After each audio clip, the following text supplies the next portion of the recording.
Okay, this is how you fill up the gas. I would say how much you're supposed to put in. It says like 1.8 is maximum. That's very hard to tell because there's no indications, but you just go by feel right now. So you see like the steering columns right there where the 3 lines meets.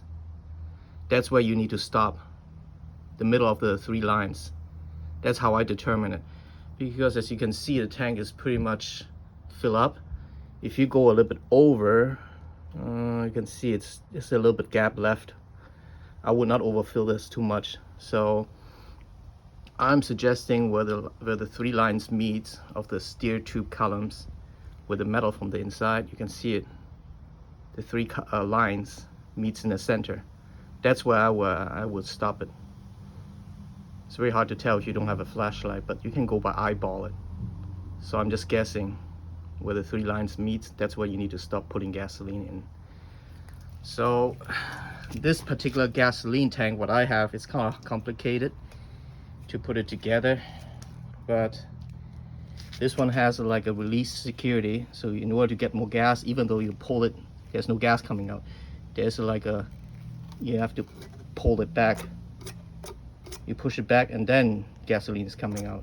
That's how this thing works. It's kind of complicated. There's also a lid preventing it. There's a cap that you need to take out actually. There's a cap right here. When you take this one apart, you put the cap in and reverse this nozzle all the way back. And that's how you seal off. And you have to pull this thing back in order to twist it. Otherwise this thing won't twist it because it has like these grooves in there. Also says right here, push back to open. So this particular gas tank is designed like this. So now I'm gonna put like 2 strokes oil in there. Not just gasoline. You put gasoline, it also requires 2-stroke cycle oil. I got 2-stroke cycle oil with a built-in measurement cup. As you can see, it's already measured at 2.6 right here. You can see it 2.6. That's the line, already filled it up.